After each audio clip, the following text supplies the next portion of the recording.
Most expected GS question की practice series में आपका स्वागत है।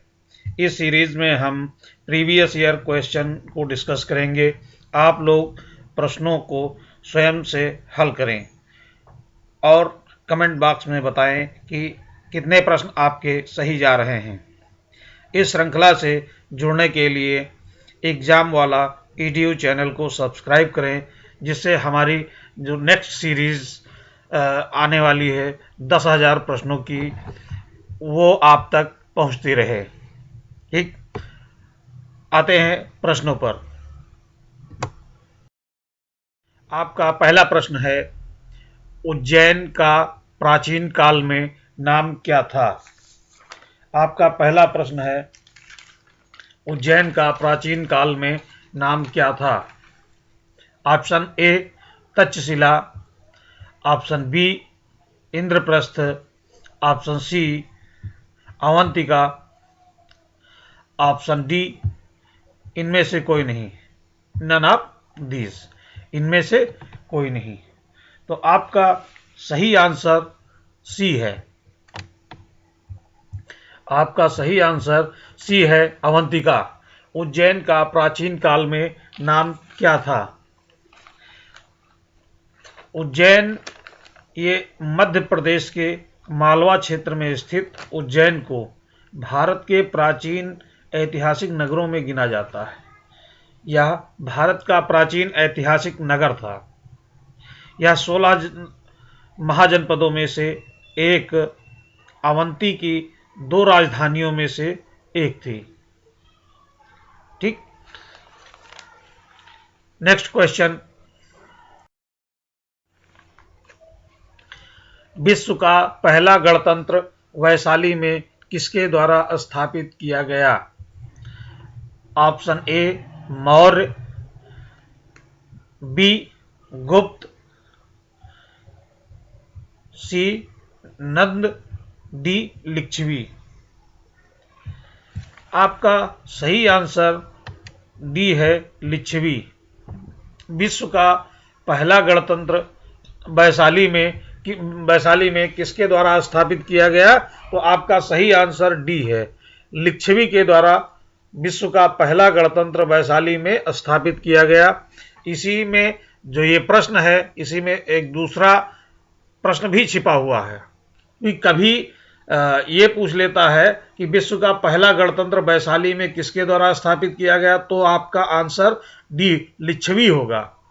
कभी ये पूछ लेता है कि विश्व का पहला गणतंत्र कहाँ स्थापित किया गया, तब आपका आंसर वैशाली होगा कि विश्व का पहला गणतंत्र वैशाली में स्थापित किया गया। तो इसको दोनों देख लीजिए कि विश्व का पहला गणतंत्र कहाँ पे स्थापित किया गया। विश्व का पहला गणतंत्र वैशाली में स्थापित किया, जो कि प्रश्न में ही दिया हुआ है। और ये वैशाली में विश्व का पहला गणतंत्र किसके द्वारा स्थापित किया गया? ये लिच्छवी के द्वारा स्थापित किया गया। वैशाली के लिच्छवियों ने विश्व का पहला गणतंत्र स्थापित किया था। वैशाली बुद्ध काल का सबसे बड़ा तथा शक्तिशाली गणराज्य भी था। ठीक, नेक्स्ट क्वेश्चन। 6ठी शताब्दी ईसा पूर्व का मत्स्य महाजनपद कहाँ स्थित था? ऑप्शन ए पश्चिमी उत्तर प्रदेश में, बी राजस्थान में, सी बुंदेलखंड में, डी रुहेलखंड में। आपका सही आंसर बी होगा, राजस्थान में। 6ठी शताब्दी ईसा पूर्व में मत्स्य महाजनपद कहाँ स्थित था? मत्स्य महाजनपद राजस्थान के क्षेत्र में स्थित था। 6ठी शताब्दी ईसा पूर्व का मत्स्य महाजनपद राजस्थान के जयपुर क्षेत्र में स्थित था। अब मत्स्य महाजनपद की राजधानी कहाँ थी? मत्स्य महाजनपद की राजधानी विराटनगर थी। मत्स्य महाजनपद की राजधानी विराटनगर थी।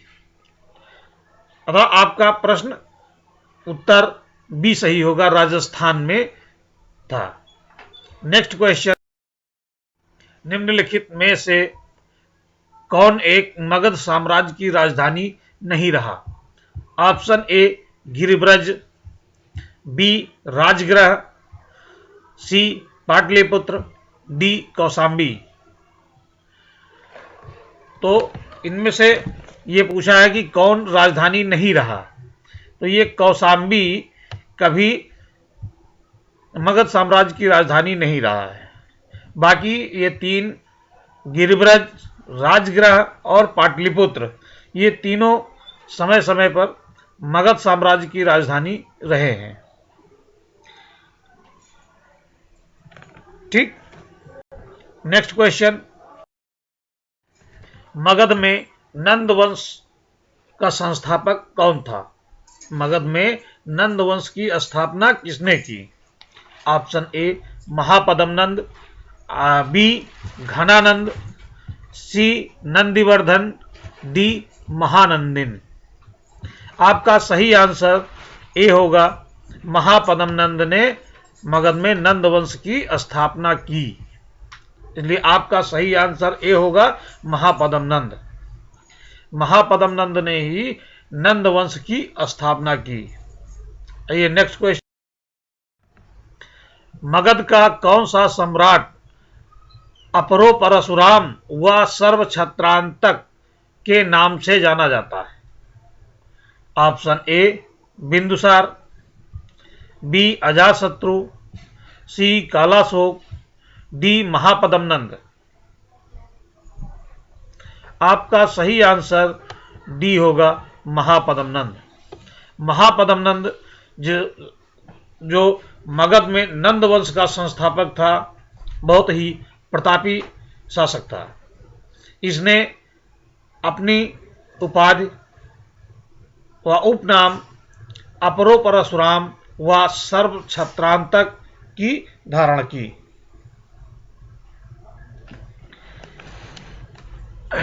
इसलिए आपका आंसर डी सही होगा। मगध का महापद्म नंद अपरो परशुराम व सर्वछत्रांतक के नाम से भी जाना जाता है। नेक्स्ट क्वेश्चन, राजा नंद का उल्लेख करने वाला अभिलेखीय प्रमाण क्या है? ऑप्शन ए खारवेल का हाथी गुम्फा अभिलेख, बी रुम्मिनदेई स्तंभ अभिलेख, सी रुद्रदामन का जूनागढ़ अभिलेख, डी धनदेव का अयोध्या अभिलेख। आपका सही आंसर ए है, खारवेल का हाथी गुम्फा अभिलेख। खारवेल का हाथी गुम्फा अभिलेख में नंद राजा का अभिलेखीय प्रमाण प्राप्त होता है। ये किस वंश के थे?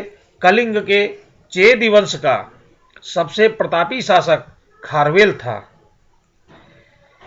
इसके विषय में जानकारी का प्रमुख स्रोत हाथी गुम्फा अभिलेख है। आपका सही आंसर ए होगा, खारवेल का हाथी गुम्फा अभिलेख। नेक्स्ट क्वेश्चन, कालपी नगर किस नदी के तट पर स्थित है? Option A Ganga, B Yamuna, C Narmada, D Krishna. आपका सही आंसर यमुना होगा। कालपी नगर यमुना नदी के तट पर स्थित है। कालपी नगर कहाँ पर पड़ता है? कालपी नगर उत्तर प्रदेश के जालौन जिले में स्थित है। कालपी नगर उत्तर प्रदेश के जालौन जिले में स्थित है। वहां पर कौन सी नदी बहती है? यमुना नदी बहती है। तो कालपी नगर यमुना नदी के तट पर स्थित है। अतः आपका आंसर बी सही होगा। नेक्स्ट क्वेश्चन, सूची फर्स्ट को सूची सेकंड से सुमेलित करना है। सूची फर्स्ट में महाजनपद दिए गए हैं, सूची सेकंड में उनकी राजधानी दी गई है। अब महाजनपद, 4 महाजनपद दिए गए हैं, 4 उनकी राजधानियां दी गई हैं। किसको किस महाजनपद की राजधानी कौन थी, इसको सुमेलित करना है। आइए पहले आते हैं कुरु महाजनपद। कुरु महाजनपद की राजधानी कौन थी? फिर पांचाल की, कौशल की, वत्स की। कुरु महाजनपद की राजधानी इंद्रप्रस्थ थी। कुरु महाजनपद की राजधानी इंद्रप्रस्थ थी। तो ए का 4 हो जाएगा। कुरु महाजनपद की राजधानी इंद्रप्रस्थ। बी पांचाल। पांचाल की राजधानी कौन थी? पांचाल की राजधानी अहिछत्र थी। पांचाल की राजधानी अहिछत्र। कौशल की राजधानी श्रावस्ती थी। इसे साकेत भी कहा जाता था। ठीक। डी है वत्स। अब जो लास्ट बचा उसको मिला देते हैं कि वत्स की राजधानी कौशाम्बी थी। तो आपका सही आंसर अब 4, 3 और 1, 2, ये आपका बी आंसर सही हो जाएगा। कुरु महाजनपद की राजधानी इंद्रप्रस्थ, पांचाल की राजधानी अहिछत्र, कौशल की राजधानी सी का 1। तो बी ऑप्शन आपका सही हो जाएगा। नेक्स्ट, भारत में सिकंदर की सफलता निम्न कारणों से थी। नंबर 1, उस समय भारत में कोई केंद्रीय सत्ता नहीं थी। दूसरा, उसकी सेना बेहतर थी। तीसरा, उसे देशद्रोही शासकों से सहायता मिली। चौथा, वह एक अच्छा प्रशासक था। नीचे दिए गए कूटों में से सही उत्तर का चयन कीजिए। ऑप्शन ए पहला और दूसरा, बी पहला, दूसरा और तीसरा, सी दूसरा, तीसरा और चौथा, डी उपर्युक्त सभी। आइए देखते हैं कि इसमें से कौन कौन से कारण सही थे। सिकंदर की सफलता के निम्न कारण थे। उस समय भारत में कोई केंद्रीय सत्ता नहीं थी। ये आपका सही है, क्योंकि उस समय भारत में कोई केंद्रीय सत्ता नहीं थी। छोटे छोटे राज्य हुआ करते थे, वो आपस में ही आपसी द्वेष रखते थे। ठीक। दूसरा, सिकंदर की सेना बेहतर थी। ठीक। तो ये आपका दूसरा भी सही हो जाएगा। तीसरा, ये भी सही होगा, उसे देशद्रोही शासकों से सहायता मिली, क्योंकि उस समय कोई केंद्रीय सत्ता नहीं थी। छोटे छोटे राज्य हुआ करते थे। वहां के राजा अपने पड़ोसी राज्यों से वैमनस्य रखते थे, इसलिए उनका आपस में कोई सहयोग नहीं मिल सका और एक दूसरे का भेद बताते रहते थे, जिससे उनमें सिकंदर को बहुत बड़ी सफलता मिली। चौथा, वह एक अच्छा प्रशासक था। तो ये गलत है, क्योंकि वह अच्छा प्रशासक नहीं था। तो आपका सही आंसर बी हो जाएगा, पहला, दूसरा और तीसरा। पहला, दूसरा और तीसरा ही सही कारण हैं। पहला, उस समय भारत में कोई केंद्रीय सत्ता नहीं थी। दूसरा, उसकी सेना बेहतर थी। तीसरा, उसे देशद्रोही शासकों से सहायता मिली। और चौथा, अच्छा प्रशासक क्यों नहीं कहा जाता है? क्योंकि उसकी प्रशासनिक व्यवस्था अच्छी नहीं थी। नेक्स्ट क्वेश्चन, निम्नलिखित में से कौन सिकंदर के साथ भारत में नहीं आया था? ऑप्शन ए निरियाकस, बी आने सिक्रेटस, सी डायमेकस, डी अरिस्टोबुलस। तो इसमें ये पूछ रहा है कि कौन सिकंदर के साथ नहीं आया था। तो डायमेकस, ये मौर्य शासक बिंदुसार के समय में आया था, इसलिए ये सिकंदर के समय में नहीं आया था। अब कौन कौन आए थे? ये निरियाकस आया था, आनेसिक्रिटस आया था, अरिस्टोबुलस आया था। डायमेकस क्या है? डायमेकस सिकंदर के साथ भारत नहीं आया था। यह स्ट्रैबो के अनुसार सीरिया के राजा एंटियोकस ने डायमेकस नामक अपना एक राजदूत बिंदुसार की राज्यसभा में भेजा था, इसलिए ये सिकंदर के साथ नहीं है। आपका सही आंसर सी होगा। नेक्स्ट क्वेश्चन, किसके ग्रंथ में चंद्रगुप्त मौर्य का विशिष्ट रूप से वर्णन हुआ है?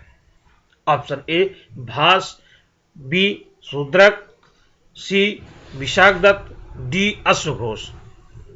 आपका सही आंसर सी होगा। विशाखदत्त कृत मुद्रा राक्षस में चंद्रगुप्त मौर्य का विशिष्ट रूप से वर्णन हुआ है। विशाखदत्त कृत मुद्रा राक्षस में चंद्रगुप्त मौर्य का विशिष्ट रूप से वर्णन हुआ है, इसलिए आपका सही आंसर सी होगा। नेक्स्ट क्वेश्चन, कौटिल्य का अर्थशास्त्र है एक। ऑप्शन ए चंद्रगुप्त मौर्य के संबंध में नाटक, बी आत्मकथा, सी चंद्रगुप्त मौर्य का इतिहास, डी शासन के सिद्धांतों की पुस्तक। आपका सही आंसर डी होगा। कौटिल्य का अर्थशास्त्र शासन के सिद्धांतों की पुस्तक है, इसलिए आपका सही आंसर डी होगा, शासन के सिद्धांतों की पुस्तक। इसमें शासन को कैसे चलाया जाए, उसके क्या सिद्धांत होने चाहिए, ठीक है, उसके बारे में वो दिया हुआ है।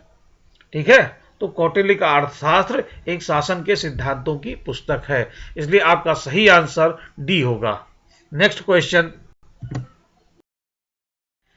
मालवा, गुजरात एवं महाराष्ट्र किस शासक ने पहली बार जीता? Option A Harsha, B Skandagupta, C Vikramaditya, D Chandragupta Maurya. आपका सही आंसर सी होगा, विक्रमादित्य। विक्रमादित्य ने पहली बार मालवा, गुजरात एवं महाराष्ट्र को जीता। नेक्स्ट क्वेश्चन, वह कौन सा अभिलेख है जिससे यह प्रमाणित होता है कि चंद्रगुप्त का प्रभाव पश्चिम भारत पर था? ऑप्शन ए कलिंग शिलालेख, बी अशोक का गिरनार शिलालेख, सी रुद्रदामन का जूनागढ़ शिलालेख, डी अशोक का सोपारा शिलालेख। आपका सही आंसर सी है, रुद्रदामन का जूनागढ़ शिलालेख। वह कौन सा अभिलेख है जिससे यह प्रमाणित होता है कि चंद्रगुप्त का प्रभाव पश्चिम भारत पर था? ऑप्शन सी रुद्रदामन का जूनागढ़ अभिलेख सही है। नेक्स्ट क्वेश्चन, गुजरात चंद्रगुप्त मौर्य के साम्राज्य में सम्मिलित था, यह प्रमाणित होता है किससे? किससे यह प्रमाणित होता है कि गुजरात चंद्रगुप्त मौर्य के साम्राज्य में सम्मिलित था? ऑप्शन ए ग्रीक विवरणों से, बी रुद्रदामन के जूनागढ़ शिलालेख से, सी जैन परंपरा से, डी अशोक के स्तंभ लेख से।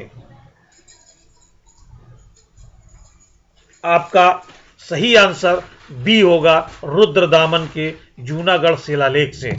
रुद्रदामन के जूनागढ़ शिलालेख से यह प्रमाणित होता है कि गुजरात चंद्रगुप्त मौर्य के साम्राज्य में सम्मिलित था, इसलिए B option is correct option. Next question, Ashoka ने बौद्ध होते हुए भी हिंदू धर्म में आस्था नहीं छोड़ी, इसका क्या प्रमाण है? ऑप्शन ए कि उसने तीर्थ यात्रा कर नहीं बंद किया था, मोक्ष में विश्वास करता था, सी देवानाम प्रिय की उपाधि धारण की, डी पशु चिकित्सालय खोले। आपका सही आंसर सी होगा, देवानाम प्रिय। देवानाम प्रिय की उपाधि धारण की, क्योंकि उसे देवताओं का प्रिय या देवानाम प्रिय कहा जाता था। इससे देवानामप्रिय की उपाधि से यह प्रमाणित होता है कि अशोक ने बौद्ध होते हुए भी हिंदू धर्म में आस्था नहीं छोड़ी थी। नेक्स्ट क्वेश्चन,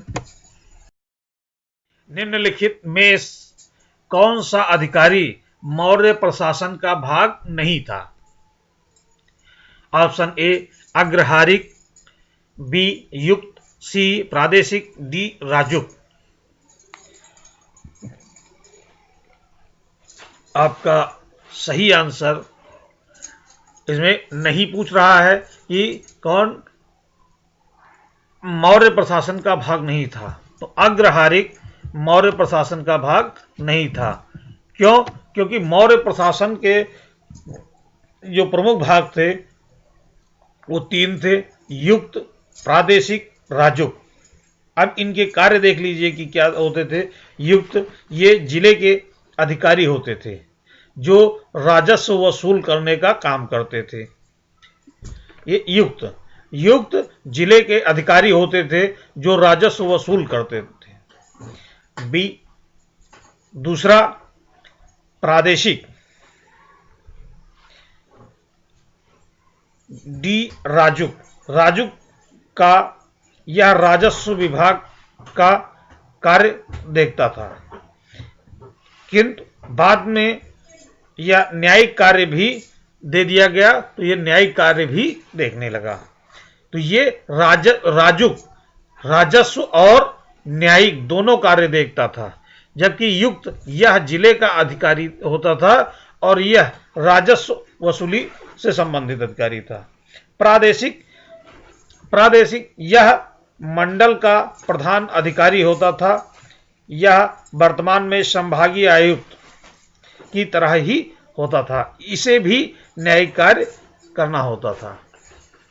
ठीक, नेक्स्ट क्वेश्चन, अशोक के निम्न अभिलेखों में से पूर्ण रूपेण धार्मिक सहिष्णुता के प्रति समर्पित कौन सा अभिलेख है? ऑप्शन ए 13वां शिलालेख, बी 12वां शिलालेख, सी 7वां स्तंभलेख, डी भाब्रू लघु शिलालेख। आपका सही आंसर बी होगा। 12वां शिलालेख में अशोक ने धार्मिक सहिष्णुता के बारे में उल्लेख किया है। तो 12वां शिलालेख में धार्मिक सहिष्णुता के प्रति समर्पित है।